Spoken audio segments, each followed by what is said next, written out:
ಎಲ್ಲರಿಗೂ ನಮಸ್ಕಾರ. Welcome back to my channel. ನಾನಿವತ್ತು ನಮ್ಮ ಮನೆಯ ಒಂದು ಹೋಮ್ ಟೂರನ್ನು ನಿಮಗೆ ಮಾಡಿ ತೋರಿಸ್ತಾ ಇದ್ದೀನಿ.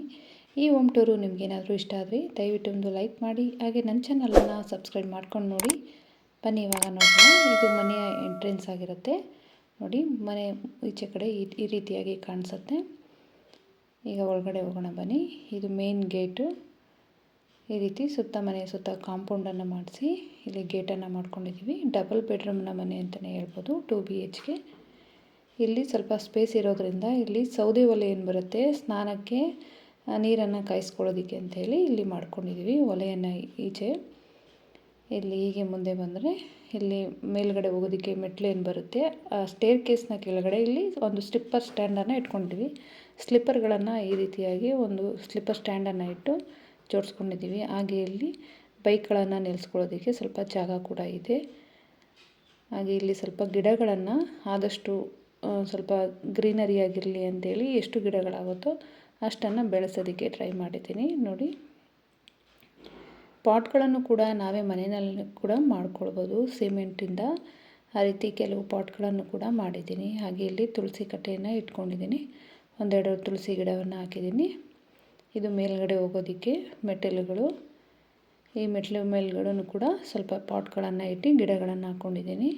ಮೇಲ್ಗಡೆ ಒಂದು ರೂಮ್ ಇದೆ ಅಷ್ಟೇ, ಏನೂ ಇಲ್ಲ. ಈ ರೀತಿಯಾಗಿ ಮೇಲ್ಗಡೆ ಮಳೆ ಅಥವಾ ಬಿಸಿಲು ಬೀಳಬಾರ್ದಂತೇಳಿ ಮೇಲೆ ಒಂದು ಶೀಟಿಂದ ಕವರ್ ಮಾಡ್ಕೊಂಡಿದ್ದೀವಿ. ಹಾಗೆ ಈ ಸೈಡ್ ಬಂದರೆ ಇಲ್ಲಿ ಒಂದು ಸ್ವಲ್ಪ ಸ್ಪೇಸ್ ಉಳ್ಕೊಂಡಿತ್ತಲ್ವ, ಇಲ್ಲಿ ನಾವು ಸೌದೆ ಒಲೆಯೊಂದು ನೀರನ್ನು ಕಾಯಿಸ್ಕೊಂಡು ಸ್ನಾನ ಮಾಡೋದಕ್ಕೆ ಅಂತೇಳಿ, ಹಾಗೆ ಜೊತೆಗೆ ಒಂದು ಟಾಯ್ಲೆಟ್ ಕೂಡ ಇದೆ. ಇದಕ್ಕೂ ಹಾಗೆ ಶೀಟನ್ನು ಹಾಕ್ಸ್ಕೊಂಡಿದ್ದೀವಿ. ಹಾಗೆ ಈ ರೀತಿ ಬಂದರೆ ಇದು ಮೇನ್ ಡೋರ್ನ ಎಂಟ್ರೆನ್ಸು ಈ ರೀತಿಯಾಗಿದೆ. ಇಲ್ಲಿ ನೋಡ್ಬೋದು ನೀವು. ಇಲ್ಲಿ ರಂಗೋಲಿ ಕೂಡ ಬಿಟ್ಕೊಳ್ಳೋದಕ್ಕೆ ಸ್ವಲ್ಪ ಸ್ಟಿಕ್ಕರನ್ನು ಅಂಟಿಸಿ ರೆಡಿ ಮಾಡಿದ್ದೀನಿ. ಸಿಂಪಲ್ ಆದಂಥ ಒಂದು ಡೋರನ್ನು ಈ ರೀತಿಯಾಗಿ ಇಟ್ಕೊಂಡಿದ್ದೀವಿ. ಹಾಗೆಯೇ ಇಲ್ಲೂ ಕೂಡ ಸ್ವಲ್ಪ ಗಿಡಗಳನ್ನು ಹಾಕಿ ಇಲ್ಲಿ ಕೂತ್ಕೊಳ್ಳೋದಕ್ಕೆ ಅಂತೇಳಿ ಈಗ ರೀಸೆಂಟಾಗಿ ಇದನ್ನೆಲ್ಲ ಗ್ರಿಲ್ ವರ್ಕ್ ಮಾಡಿಸಿರೋದ್ರಿಂದ ಇನ್ನೂ ಕೆಲಸ ಇನ್ನೂ ಫಿನಿಶ್ ಆಗಿಲ್ಲ. ಇದಕ್ಕೆಲ್ಲ ಪೇಂಟ್ ಕಣ್ಣು ಹೊಡಿಸ್ಬೇಕು ಈ ಕಬ್ಬಣಕ್ಕೆಲ್ಲ. ಹಾಗೆ ಇಲ್ಲಿ ಹೊರಗಡೆ ಬಂದರೆ ಇಲ್ಲಿ ಸ್ವಲ್ಪ ಖಾಲಿ ಸ್ಪೇಸ್ ಇರೋದ್ರಿಂದ ಇಲ್ಲಿ ಗಿಡಗಳನ್ನು ನಾನು ಹಾಕ್ಕೊಂಡಿದ್ದೀನಿ ಮನೆ ಹತ್ರನೇ. ಈ ರೀತಿ ಹೂ ಗಿಡಗಳು ಹಾಗೆ ಸೊಪ್ಪು ತರಕಾರಿ ಏನಾಗುತ್ತೋ ಅದನ್ನು ನಾನಿಲ್ಲಿ ಬೆಳೆಸ್ಕೊಂಡಿದ್ದೀನಿ. ಸೊಪ್ಪುಗಳನ್ನೆಲ್ಲ ಇಲ್ಲೇ ಬೆಳೆಸೋದ್ರಿಂದ ತುಂಬ ಚೆನ್ನಾಗಿರುತ್ತೆ ಅಂತೇಳಿ ಇಲ್ಲೇ ಬೆಳೆಸ್ಕೊಳ್ತಾ ಇದ್ದೀನಿ. ಆರ್ಗ್ಯಾನಿಕ್ ಆಗಿ ಯಾವುದೇ ಒಂದು ಔಷಧಿಗಳನ್ನು ಹಾಕದೇ ಆದಷ್ಟು ಇಲ್ಲೇ ಬೆಳೆಸ್ತಾ ಇದ್ದೀನಿ. ಹಾಗೆ ಕೆಲವು ಹೂ ಗಿಡಗಳನ್ನು ಕೂಡ ಹಾಕಿ ಪೂಜೆಗಾಗುತ್ತೆ ಅಂತೇಳಿ ಹಾಕ್ಕೊಂಡಿದ್ದೀನಿ. ಇಷ್ಟು ಖಾಲಿ ಸ್ಪೇಸಲ್ಲಿ ಈ ರೀತಿ ಮಾಡ್ಕೊಂಡಿರೋದು. ಹಾಗೆ ಈಗ ಮನೆ ಒಳಗಡೆ ಹೋಗೋಣ ಬನ್ನಿ. ಈಗ ಮನೆ ಮೇನ್ ಡೋರನ್ನು ಓಪನ್ ಮಾಡಿದರೆ ಈ ರೀತಿಯಾಗಿ ಕಾಣಿಸುತ್ತೆ ನೋಡ್ಬೋದು. ಇದೆಲ್ಲ ಹಾಲ್ ಆಗಿರುತ್ತೆ. ನಾವು ಮನೆ ಒಳಗಡೆ ಬಂದಾಗ ಎಂಟ್ರೆನ್ಸು ನೋಡಿ, ಮನೆಯ ಎಡಭಾಗಕ್ಕೆ ಈ ರೀತಿ ಡೋರು, ಹಾಗೆಯೇ ಈ ಕಡೆ ಇಲ್ಲಿ ಕೂತ್ಕೊಳ್ಳೋದಕ್ಕೆ ಅಂತೇಳಿ ಸೋಫಾಗಳನ್ನು ಹಾಕ್ಕೊಂಡಿದ್ದೀವಿ. ಹಾಗೆ ಮೇಲ್ಗಡೆ ಈ ರೀತಿ ಸಿಂಪಲ್ ಆದಂಥ ಒಂದು POP ವರ್ಕನ್ನು ಮಾಡಿಸ್ಕೊಂಡು ಫ್ಯಾನನ್ನು ಕೂಡ ಹಾಕ್ಸ್ಕೊಂಡಿದ್ದೀನಿ. ಹಾಗೆ ಇಲ್ಲಿ ಒಂದು TV ಕ್ಯಾಬಿನೆಟ್ ಬರುತ್ತೆ ಮನೆಯ ಬಲಭಾಗಕ್ಕೆ. ಮೇನ್ ಡೋರ್ ಎಂಟ್ರೆನ್ಸ್ ಏನು ಬರುತ್ತೆ ಬಲಭಾಗಕ್ಕೆ ಈ ರೀತಿಯಾಗಿ ಒಂದು ಸಿಂಪಲ್ ಆದಂಥ TV ಕ್ಯಾಬಿನೆಟ್ ಬರುತ್ತೆ. ಹಾಗೆ ಡೋರ್ನ ಪಕ್ಕದಲ್ಲೇ ಕೂಡ ಒಂದು ವಿಂಡೋ ಕೂಡ ಇದೆ. ಹಾಗೆ ಅದರ ಪಕ್ಕದಲ್ಲಿ ಮೊದಲನೇದಾಗಿ ಸಿಗೋದು ಬಾತ್ರೂಮನ್ನು ಇಲ್ಲಿ ಮಾಡಿಸ್ಕೊಂಡಿದ್ದೀವಿ. ಹಾಗೆಯೇ ಇಲ್ಲಿ ವಾಶ್ ಬೇಷನ್ ಕೂಡ ಇದೆ, ಹ್ಯಾಂಡ್ ವಾಶ್ ಮಾಡ್ಕೊಳ್ಳೋದಕ್ಕೆ ಅಂತೇಳಿ ಈ ರೀತಿ ಒಂದು ವಾಶ್ ಬೇಷನನ್ನು ನಾವು ಮಾಡಿಸ್ಕೊಂಡಿದ್ದೀವಿ. ಅದರ ಕೆಳಗಡೆನೂ ಕೂಡ ಡೋರಿಂದ ಕ್ಲೋಸ್ ಮಾಡ್ಕೊಂಡಿದ್ದೀವಿ. ಏನಾದರೂ ಇಟ್ಟರೆ ಚೆನ್ನಾಗಿ ಕಾಣಿಸಲ್ಲ ಅಂತೇಳಿ ಕ್ಲೋಸ್ ಇರಲಿ ಅಂತೇಳಿ. ಹಾಗೆ ಇಲ್ಲಿ ಒಂದು ಬಾತ್ರೂಮ್ನಲ್ಲೂ ಕೂಡ ಒಂದು ಟಾಯ್ಲೆಟ್ ಇದೆ. ಇದನ್ನು ಜಾಸ್ತಿ ಸ್ನಾನ ಮಾಡೋದಕ್ಕೆ ಬಳಸ್ತಾ ಇರೋದ್ರಿಂದ ಇಲ್ಲಿ ವಾಷಿಂಗ್ ಮಿಷಿನನ್ನು ನಾನು ಇಟ್ಕೊಂಡಿದ್ದೀನಿ. ಈಗ ಇಲ್ಲಿ ಬಂದರೆ ಇಲ್ಲಿ ಮೊದಲನೇದಾಗಿ TV ಕ್ಯಾಬಿನೆಟು, ಇದನ್ನು ಕೂಡ ಸಿಂಪಲ್ಲಾಗಿಯೇ ಮಾಡ್ಕೊಂಡಿರೋದು. ಅದರ ಪಕ್ಕದಲ್ಲೇ ಇರುವಂಥ ಮೊದಲನೇದು ಬೆಡ್ರೂಮು. ಇಲ್ಲಿ ಯಾವುದೇ ಮಲ್ಕೊಳ್ಳೋದಕ್ಕೇನು ಯೂಸ್ ಮಾಡಲ್ಲ, ಯಾರಾದರೂ ಬಂದಾಗ ಅಷ್ಟೇ ಮಲ್ಕೊಳ್ಳೋದು. ಇಲ್ಲಿ ಈ ರೀತಿಯಾಗಿ ವಾರ್ಡ್ರೋಬ್ ಇದೆ. ಹಾಗೆ ಪಕ್ಕದಲ್ಲೂ ಕೂಡ ಒಂದು ವಿಂಡೋ. ಹಾಗೆ ಇದು ರೆಡಿ ಇರೋವಂಥ ಡ್ರೆಸ್ಸಿಂಗ್ ಟೇಬಲು, ಅದನ್ನು ಕೂಡ ಇಲ್ಲೇ ಇಟ್ಕೊಂಡಿದ್ದೀವಿ. ಇದು ನಾವು ಮೊದಲು ಬಾಡಿಗೆ ಮನೆಯಲ್ಲಿದ್ದಾಗ ತೆಗೆದುಕೊಂಡಿದ್ದಂಥ ಡ್ರೆಸ್ಸಿಂಗ್ ಟೇಬಲ್, ಅದನ್ನು ಇಲ್ಲಿ ಈ ರೂಮ್ಗೆ ಇಟ್ಕೊಂಡಿದ್ದೀವಿ. ಇಲ್ಲಿ ಯಾವುದೇ ಡ್ರೆಸ್ಸಿಂಗ್ ಟೇಬಲ್ ಮಾಡ್ಸೋದಕ್ಕೆ ಹೋಗಿಲ್ಲ. ಹಾಗೆ ಇದು ಮೆಷಿನ್ನು. ಹಾಗೆ ಇಲ್ಲಿ ಮಕ್ಕಳು ಓದ್ಕೊಳ್ಳೋದಕ್ಕೆ ಅಂತೇಳಿ ಒಂದು ಟೇಬಲನ್ನು ಹಾಕಿ ಅವರ ಬುಕ್ಸ್ಗಳನ್ನು ಎಲ್ಲ ಇಲ್ಲೇ ಟೇಬಲ್ ಮೇಲೆ ಜೋಡಿಸ್ಕೊಳ್ತಾರೆ. ಬ್ಯಾಗು ಬುಕ್ಸು ಏನೇ ಇದ್ರೂ ಇಲ್ಲೇ ಕೂತ್ಕೊಂಡು ಓದ್ಕೊಳ್ತಾರೆ. ಹಾಗೆ ಈ ರೀತಿಯಾಗಿ ಮಾಡಿಸ್ಕೊಂಡಿದ್ವಿ, ಏನಾದರೂ ಐಟಮ್ಸ್ಗಳನ್ನ ಇಟ್ಕೊಳ್ಳೋದಕ್ಕೆ ಅಂಥೇಳಿ. ನೋಡಿ, ಹೀಗೆ ಹೊರಗಡೆ ಬಂದರೆ ಪಕ್ಕದಲ್ಲೇ ಸಿಗೋದು ದೇವ್ರ ಮನೆ. ದೇವ್ರ ಮನೆಯೂ ಕೂಡ ಈ ರೀತಿಯಾಗಿ ಮಾಡಿಸ್ಕೊಂಡಿದ್ದೀವಿ.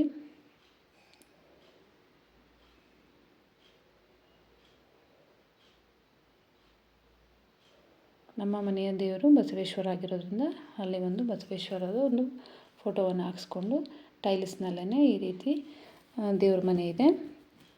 ಹಾಗೆ ಪಿ ಒ ಪಿ ವರ್ಕು ಕೂಡ ತುಂಬಾ ಡಿಸೈನ್ಗಳು ಬರುತ್ತೆ ದೇವ್ರ ಮನೆಗೆ. ಅದರಲ್ಲಿ ಇದು ಸ್ವಸ್ತಿಕ್ ಡಿಸೈನು ಸಿಂಪಲ್ಲಾಗಿ ಚೆನ್ನಾಗಿ ಇರುತ್ತೆ ಅಂಥೇಳಿ ಈ ಥರ ಮಾಡ್ಕೊಂಡಿರೋದು. ಇದು ಬಂದು ದೇವ್ರ ಮನೆ ಇಷ್ಟಿದೆ. ಡೋರ್ಗೂ ಕೂಡ ತುಂಬ ವರ್ಕ್ಗಳಿರುತ್ತೆ. ಆದರೆ ಇದು ಕೂಡ ಸಿಂಪಲ್ಲಾಗಿ ಒಂದು ಬಾರ್ಡರ್ ಲೈನನ್ನು ಮಾಡಿಸ್ಕೊಂಡಿದ್ದೀವಿ. ಹಾಗೆ ಈ ಗೋಡೆ ಬಂದು ಇಲ್ಲಿ ಏನಾದರೂ ಇಟ್ಕೊಳ್ಳೋದಕ್ಕೆ ಅಂಥೇಳಿ ಈ ರೀತಿಯಾಗಿ ಒಂದು ಮೀಶೋಲ್ಲಿ ಸಿಗುತ್ತಲ್ವ, ಆ ರೀತಿ ವುಡ್ಗಳನ್ನು ಹಾಕಿ ಸೆಟ್ ಮಾಡ್ಕೊಂಡಿದ್ದೀನಿ. ಅಲ್ಲೇನಾದರೂ ಬುಕ್ಸ್ಗಳ ಜೋಡಿಸ್ಕೊಳ್ಳೋದಕ್ಕೆ ಅಂಥೇಳಿ. ಹಾಗೆ ಇಲ್ಲಿ ಒಂದು ಸೋಫಾವನ್ನು ಹಾಕ್ಕೊಂಡಿದ್ದೀವಿ, ಯಾರಾದರೂ ಕೂತ್ಕೊಳ್ಳೋದಕ್ಕೆ ಅಂಥೇಳಿ ಬಂದವರು. ಹಾಗೆ ಇನ್ನು ಒಳಗಡೆ ಎಂಟ್ರಿ ಆದರೆ ದೇವ್ರ ಮನೆ ಪಕ್ಕದಲ್ಲೇ ಇನ್ನೊಂದು ರೂಮ್ ಬರುತ್ತೆ. ಈ ರೂಮ್ನಲ್ಲೆಲ್ಲ ಮಲ್ಕೊಳ್ಳೋದಕ್ಕೆ ಅಂಥೇಳಿ ಇಲ್ಲಿ ಬೆಡ್ಡನ್ನು ಹಾಕ್ಕೊಂಡಿದ್ದೀವಿ. ಇದು ನೋಡೋದಕ್ಕೆ ಈ ರೀತಿಯಾಗಿ ಕಾಣಿಸುತ್ತೆ. ಇಲ್ಲಿ ಗಾಳಿ ಬೆಳಕು ಕೂಡ ಏನೂ ತೊಂದರೆ ಇಲ್ಲ, ಚೆನ್ನಾಗಿ ಗಾಳಿ ಬೆಳಕೆಲ್ಲ ಬರುತ್ತೆ. ಆದರೆ ನಾನೀಗ ಕರ್ಟನ್ ಹಾಕಿ ಕ್ಲೋಸ್ ಮಾಡಿದ್ದೀನಿ ಅಷ್ಟೇ. ಇಲ್ಲೂ ಕೂಡ ಒಂದು ವಾರ್ಡ್ರೋಬ್ ಇದೆ, ಇಲ್ಲಿ ಬಟ್ಟೆಗಳನ್ನು ಜೋಡಿಸ್ಕೊಳ್ಳೋದಕ್ಕೆ ಅಂಥೇಳಿ ಈ ರೀತಿಯಾದಂಥ ಒಂದು ವಾರ್ಡ್ರೋಬನ್ನು ಮಾಡಿಸ್ಕೊಂಡು ಇದೆ. ಹಾಗೆ ಇಲ್ಲಿ ಒಂದು ಪಕ್ಕದಲ್ಲೇ ಕಿಟಕಿ, ಹಾಗೆ ಇದು ಒಂದು ಕಬ್ಬಿಣದ ಬೀರು ಏನಿದೆ ಅದು, ಹಾಗೆ ಮೇಲ್ಗಡೆ ಈ ರೀತಿ ಕ್ಯಾಬಿನೆಟ್ಗಳನ್ನೆಲ್ಲ ಮಾಡಿಸ್ಕೊಂಡಿದ್ದೀವಿ. ಇಲ್ಲಿ ಏನಾದರೂ ಐಟಮ್ಸ್ಗಳನ್ನು ಇಟ್ಕೊಳ್ಳೋದಕ್ಕೆ ಅಂಥೇಳಿ ಇಲ್ಲೂ ಕೂಡ ಸಿಂಪಲ್ಲಾಗಿ ಒಂದು ಫ್ಯಾನನ್ನು ಹಾಕ್ಕೊಂಡು ಇದೆ. ಹಾಗೆಯೇ ಇಲ್ಲಿ ಒಂದು ಮಂಚವನ್ನು ಹಾಕಿ ಇಲ್ಲಿ ಮಲ್ಕೊಳ್ಳೋದಕ್ಕೆ ಅಂಥೇಳಿ ಈ ರೀತಿಯಾಗಿ ಜೋಡಿಸ್ಕೊಂಡಿದ್ದೀವಿ. ಸೊಳ್ಳೆ ಬರದೇ ಇರಲಿ ಅಂಥೇಳಿ ಈ ರೀತಿಯಾಗಿ ವಿಂಡೋಗೆ ಸೊಳ್ಳೆದು ಮ್ಯಾಟ್ ಏನಿದೆ ಅದನ್ನು ಹಾಕ್ಸ್ಕೊಂಡಿದ್ದೀವಿ. ಹಾಗೆ ಇಲ್ಲಿ ಪಕ್ಕದಲ್ಲಿ ಒಂದು ಡ್ರೆಸ್ಸಿಂಗ್ ಟೇಬಲ್ ಇದೆ. ಒಳಗಡೆನೆ ಮಲ್ಕೊಳ್ಳುವಂಥ ರೂಮ್ನಲ್ಲಿ ಕನ್ನಡಿ ಇರಬಾರ್ದು ಅಂತ ಹೇಳ್ತಾರಲ್ವ ಕೆಲವರು, ಅದಕ್ಕೋಸ್ಕರ ನಾವು ಕೂಡ ಇದನ್ನು ಕನ್ನಡಿಯನ್ನು ಒಳಗಡೆ ಕ್ಲೋಸ್ ಮಾಡಿ ಈ ರೀತಿ ಡ್ರೆಸ್ಸಿಂಗ್ ಟೇಬಲನ್ನು ಮಾಡಿಸ್ಕೊಂಡಿದ್ದೀವಿ. ನೋಡಿ, ಈ ಥರ ಒಳಗಡೆ ಐಟಮ್ಸ್ಗಳನ್ನು ಇಟ್ಕೊಳ್ಳೋದಕ್ಕೆ, ಹಾಗೆ ಮೇಲ್ಗಡೆ ಕನ್ನಡಿ, ಹಾಗೆ ಇದನ್ನು ಕ್ಲೋಸ್ ಮಾಡೋದಕ್ಕೆ ಒಂದು ಡೋರ್ನ ರೀತಿ ಮಾಡ್ಕೊಂಡಿದ್ದೀವಿ. ನೋಡೋದಕ್ಕೆ ಈ ರೀತಿಯಾಗಿ ಕಾಣಿಸುತ್ತೆ. ಹಾಗೆ ಹೊರಗಡೆ ಬಂದರೆ ಪಕ್ಕದಲ್ಲೇ ಇನ್ನೂ ಒಂದು ಕಿಚನ್. ಈಗ ಕಿಚನ್ ನೋಡೋಣ ಬನ್ನಿ. ಕಿಚನ್ನಲ್ಲಿ ಈ ರೀತಿ ಜೋಡಿಸ್ಕೊಂಡಿದ್ದೀನಿ. ಈ ಥರ ಇಲ್ಲೂ ಕೂಡ ಈ ರೀತಿ ವುಡ್ ವರ್ಕನ್ನು ಮಾಡಿಸ್ಕೊಂಡು ಇಲ್ಲಿ ಏನಾದ್ರು ಡೈನಿಂಗ್ ಟೇಬಲ್ ಇಡೋದಕ್ಕೆ ಅಂಥೇಳಿ ಸ್ಪೇಸ್ ಈಗ ಸದ್ಯಕ್ಕೆ ಖಾಲಿ ಇದೆ.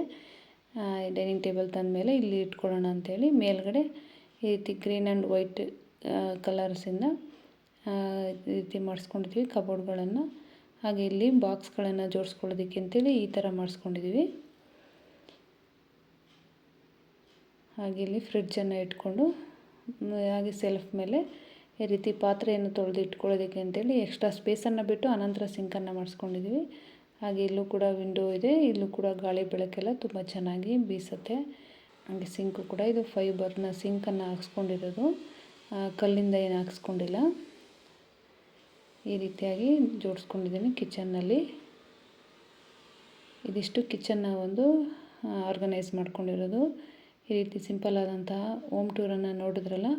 ಈ ಹೋಮ್ ಟೂರ್ ಏನಾದರೂ ನಿಮಗೆ ಇಷ್ಟ ಆಗಿದರೆ ದಯವಿಟ್ಟು ಒಂದು ಲೈಕ್ ಮಾಡಿ, ಹಾಗೆ ನನ್ನ ಚಾನಲನ್ನು ಸಬ್ಸ್ಕ್ರೈಬ್ ಮಾಡಿ, ಬೆಲ್ ಐಕಾನ್ ಬಟನನ್ನು ಪ್ರೆಸ್ ಮಾಡಿ. Thank you for watching.